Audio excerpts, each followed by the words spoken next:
G'day, you bunch of absolute dead set legends. Welcome back to the channel. Hope you guys are all doing well out there. And yeah, look, back with something a little bit different today, as you've probably seen, well, as you've definitely seen by the thumbnail that you've literally just clicked on. Today, we are going to be picking our squad for the 22 under 22 for 2024. So many 20s. So yeah, look, the AFL released their little website thing sometime earlier this week, asking for everyone to vote on their 22 under 22 for this year. So we are going to do just that in just a moment. But before we do, just going to lay out a couple little ground rules for this one. Look, much like our Ultimate All-Australian video of the 1990s, make sure you go and check that out if you haven't already. Look, this team that I want to build today, it's got to function like a real team, right? So, you know, we're not just going to pick the best forwards if they're all small forwards or if they're all key forwards, you know? So, you know, 2 or 3 keys surrounded by some smalls, a little bit like the defense as well. We're going to try and make it work. It should. I think there's some tall guys in there. I have had a very quick peruse when it first dropped a couple of days ago, just on the phone there. A mate sent it to me in a group chat, so had a little bit of a play around there, but haven't really looked at it since. I can sort of remember pretty much who's in there, but yeah, I mean, it's all pretty self-explanatory, right? Pick a football team out of the list that they give us. All right, just before we get stuck into that, guys, you all know the drill. Links to the socials downstairs in the description of this video. Make sure you go check that stuff out at your leisure, and yeah, without further faffery, let's get stuck into it.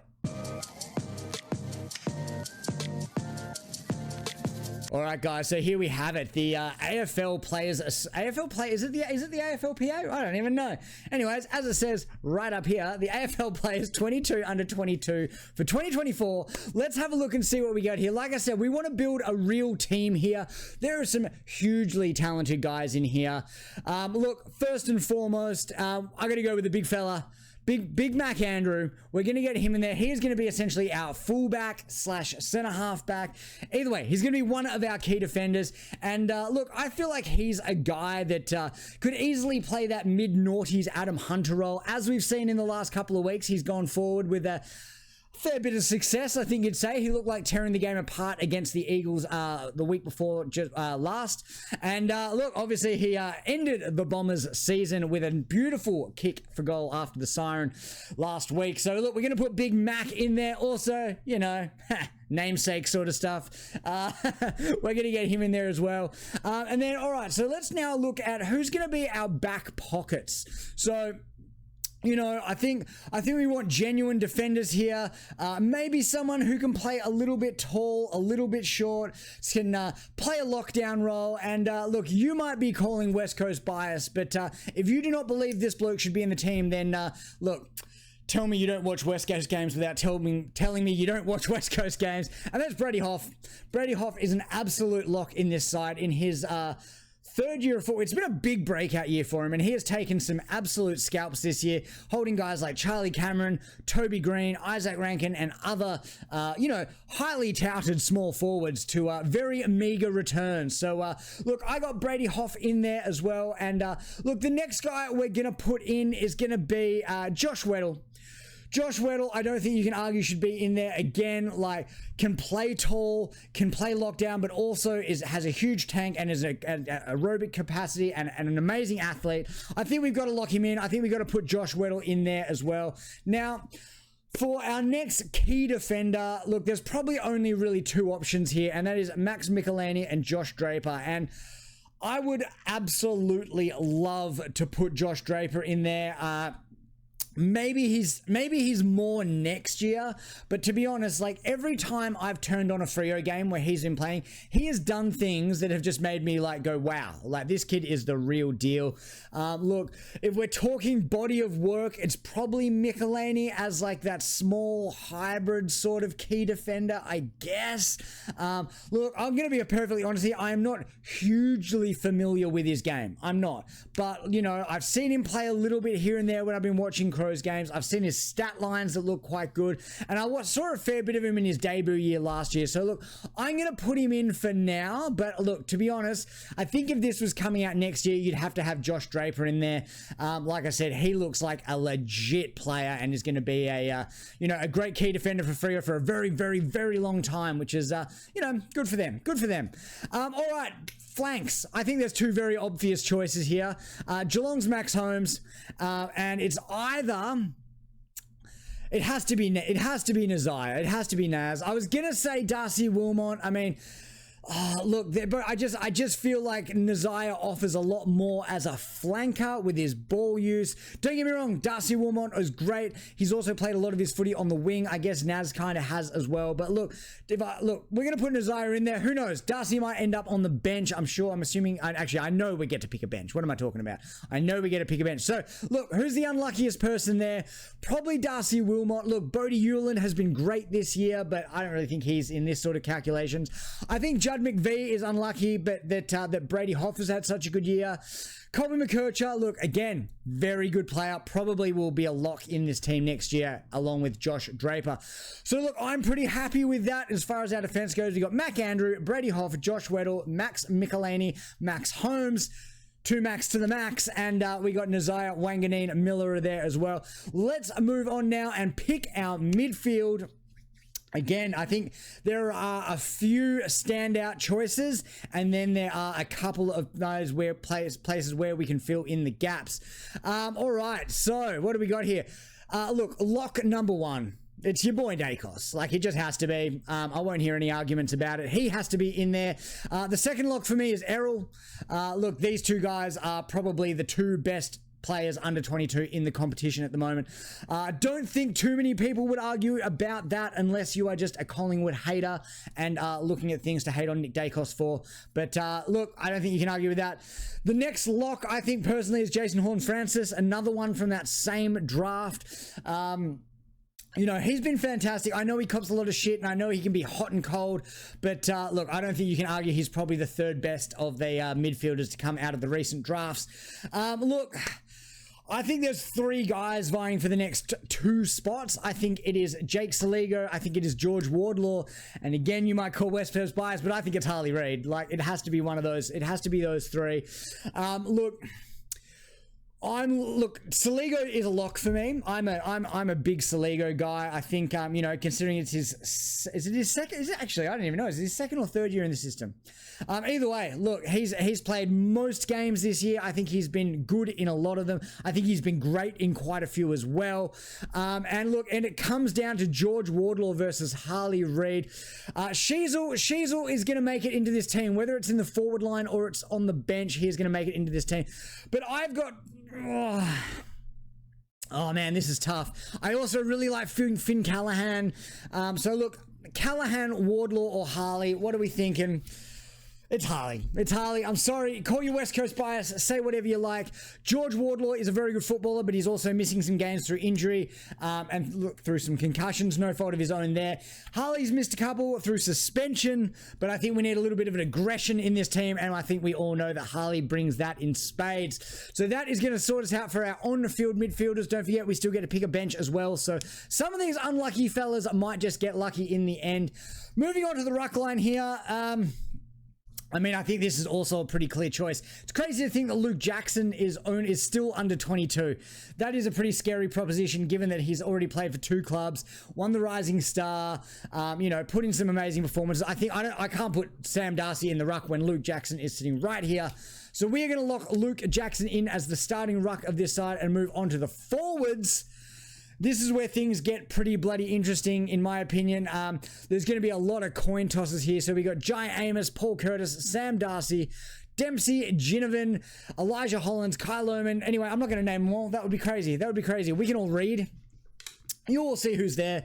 Look, there are some great players here. Some absolutely fantastic players. Look, first of all, let's lock in our key forwards. And I think...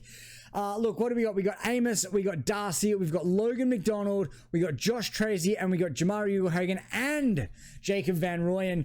I think there's room for 3 in this team, 3 key forwards.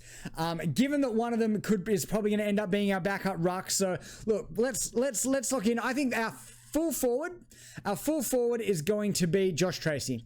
He has been amazing this year, and if you are on the East Coast and you don't watch much WA footy, whether it's West Coast or Freo, and you haven't seen much Josh Tracy footy this year, you're missing out. The guy is an absolute beast. He is probably alongside Jake Waterman as the most improved player in the competition this year, in my humble opinion.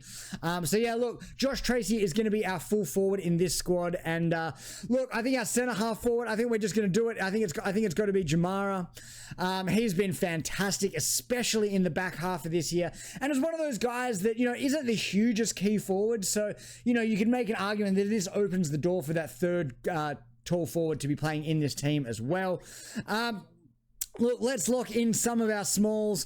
Look, I gotta have Harry Sheasel on a half forward flank, playing that high half forward. What is this saying? I can't read that. I'm a dual position player. Well, yeah, okay. Well, the other position's full, so yeah, you're going in the forward line. Pfft. God damn these websites. But yeah, look, I think he's a lock for the high half forward role.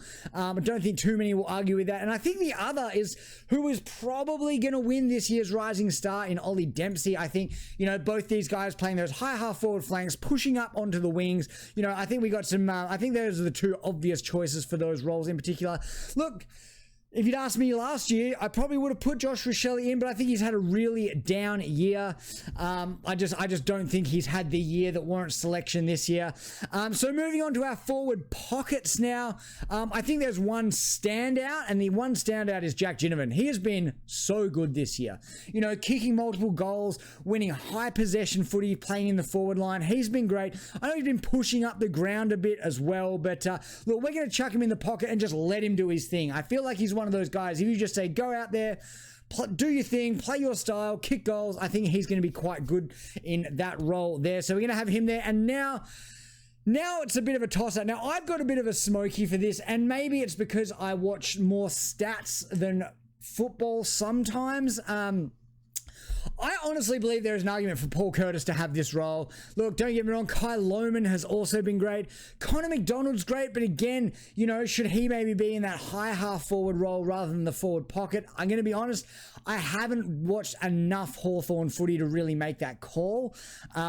So yeah, look, you could also go with the third tall, but I'm going to save that for the bench. Because, then there's the other issue of backup ruck in there as well. And I think playing three tall key forwards and a backup ruck / key forward is one too many. So yeah, look, I'm going to do it. I'm going to lock in. This is tough. This is really tough. So essentially it's Paul Curtis or Connor McDonald for me. Paul Curtis, I feel like, has probably kicked a few more goals, which as a forward pocket, is that more than what you want? Whether with Connor McDonald, he's getting more possessions than a high half forward. I don't know. Should we toss a coin? Let's toss a coin. All right. I got a 20-cent coin here. Let's say Paul Curtis for heads, Connor McDonald for tails. All right. It is a tail. It's Connor McDonald. That is a tail. Don't know if you can see that in the camera, but we're going to lock in Connor McDonald. We're going to have the 1-2 punch of Jack Ginnivan and Connor McDonald from the Hawthorn Footy Club, rounding out our on-field positions in the forward line for the 22 under 22. And now we're going to move on to the bench where we pick the best of the rest. And we're going to start off with the obvious choice of our backup ruck / backup key forward. And that is going to be a Sam Darcy. Where is he? There he is. Jeez, he looks like his dad. That's so unfortunate for him. That is the first easy pick for me. Now, the next pick, I'm going to go with someone who really up until probably the last 4 weeks would not have got into this squad. But I think the versatility he's shown in being able to play through the mids, being able to play on a wing, but more recently being able to chip in as a tall rebounding / lockdown defender. And you might call West Coast bias here, but he has been fantastic for the last 4 weeks. It's the boy. It's Ruben Ginbey. Look, again, he wasn't looking that good in the midfield, but he can provide a rotation. He wasn't that great on the wings, fully admit that, but his development as a defender, which isn't really development as such, because he's a natural defender. He played all his junior footy as a running, hard, rebounding defender. But now that he's got that excess height, he can also play on some of the smaller key tools. I could see him matching up on a Jamari Ugle-Hagan and doing a reasonable job as well. So I'm going to put Ruben in there. Again, you might call West Coast bias, but look, I just think for the versatility he provides, I think he is a good selection there. All right, so I think what do we need? We need some midfielders. We need a couple of genuine midfielders now, I think, to be honest. And look, as much as I feel like he was pretty unlucky to miss on the on-field spots, my first one is going to be George Wardlaw. And to be honest, it's tough now because look, I think Finn Callaghan has all the talent. However, I don't think he's had the greatest year so far this year. Again, I haven't watched a huge amount of GW. I probably watched 4 or 5 GWS games for the year. And in none of those games has he really shot the lights out. Now, I know he has had some good games this year, but look, I just don't think he warrants selection just yet. I'd love to be able to say it's Tom Powell, but I don't think it's Tom Powell. What else have we got here? Tanner Bruin, he's been okay. Jace Burgoyne has been sneaky good. Like, if we wanted a genuine winger, I think there's an argument. It's probably Burgoyne versus Callaghan there, and maybe runs on the board against Callaghan. Closey has been good. Paul Curtis, again, I don't think we need bench forwards in this team. Given you know, we've got some hard running small forwards there in the Hawks duo in Ginnivan and McDonald. D'Ambrosio, maybe. Draper, we're not putting in there. Elijah Holland's not yet. Kyle Lohman, I don't know. I can't have a specialist forward on the bench. Logan McDonald, no. Colby McKercher, maybe. Rochelle, maybe. Jeez, this is tough. Oh, I'm going to go body of work here. We're going to go Finn Callaghan. I don't know. I don't love it. I do not love it, but I like it enough, to be honest. Bit more, you know, on the older edge of the 22 under 22. Has been in the system for a few years now, so maybe just a bit more of an experienced head in there. And look, that is going to round us out for that one. Now, we're not quite done yet. I believe we still need to pick a captain and a vice captain and review our team. So let's have a look at it line by line while we're here. We got Mac Andrew and Max Michelini as our sort of smaller, quicker intercepting / key defenders. We got Josh Weddle kind of in that mix of a running defender, but can also play tall. And we'll probably rotate with Jimby on the bench with those three, you know, playing a little bit taller. We got Brady Hoff as our, you know, lockdown on the most dangerous small forward role. And honestly, check out some of his performances. He's been so good. And dare I say it, could almost be in actual All-Australian calculations. Wouldn't be surprised if he made the squad of 40, but not this team of 22. And then for our flanks, our distributors, our ball users, we got Max Holmes and Nas there, Nazaya Wangley and Miller. I think that's a fantastic back six. I am very happy with that. Moving on to the mids now.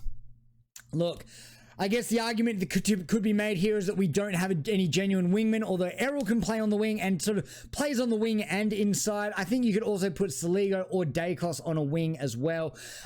You know, we got Horn Francis and Harley Reid there as the inside bulls. I think that is an amazing midfield. Imagine if that was all in one team. Jesus Christ, you'd be set for the next 12 years.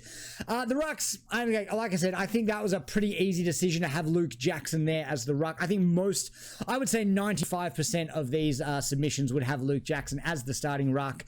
Look, into the forward line now. We got Josh Tracy at full forward. We got Jamara at centre half forward. Those, actually, you know what? We'll probably end up rotating those. I think Josh Tracy is a little bit better up the ground, and Jamara just works miracles inside 50. So we'll say that. We'll say centre half forward, full forward. And then we got our half forwards, Sheasel and Dempsey. Look, to be honest, I kind of want to swap Dempsey out for Lohman, but I can't be bothered going back. So we're just going to leave it. Again, Dempsey's had a great year considering this is his first year of footy, and I think he has to make the squad. I think the winner of the Rising Star should make this squad. I think so. That's kind of my argument there for leaving him in there. And then we got our forward pockets in Jack Ginnivan and Connor McDonald from Hawthorn. On the bench here, as we just saw, we got Darcy. He's going to be our backup ruck / you know, resting key forward as well. And it's really cool that Darcy and Jackson can both rest as a third tall forward. I think that's pretty cool there. Obviously, look, we got Jimby to rotate through the back line and our two midfield rotations in Wardlaw and Callaghan. I think that is pretty bloody good.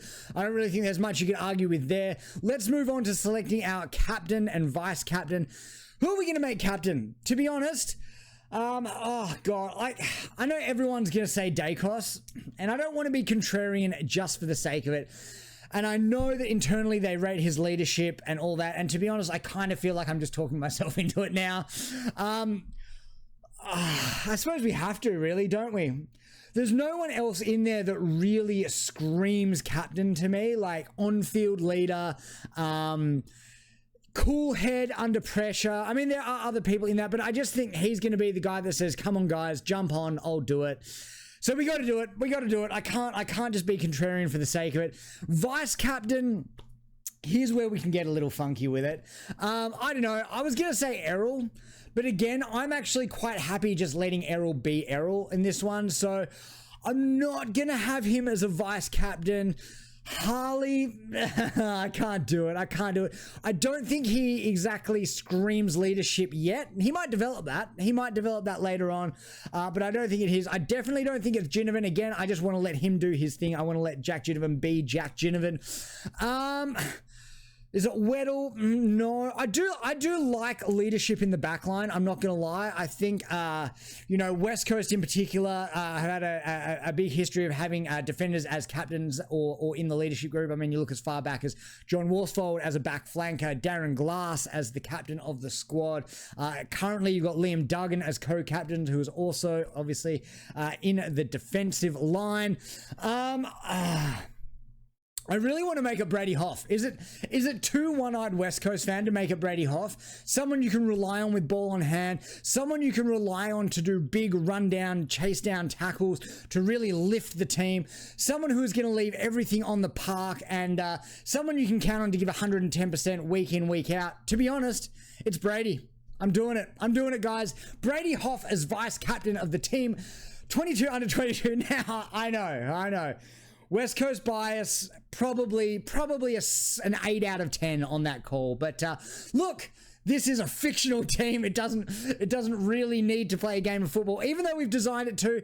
I actually really don't have a problem with Brady Hoff being the vice captain of this team. All right, so that is going to sum us up. Now I'm going to make sure I blur these details out, so you don't know my name and my email address and try to steal my identity. But yeah, look, guys, that was it. That was our 22 under 22 for 2024. Look, hope you enjoyed the video. Look, let me know in the comments. Is there anything that you guys think was a ridiculous choice from me? Is there anyone that you just think it was an absolute travesty that I let out from your team? Make sure you get involved and let me know in the comments, guys. And yeah, thanks for tuning in. That was pretty fun, and we will see you in the next one.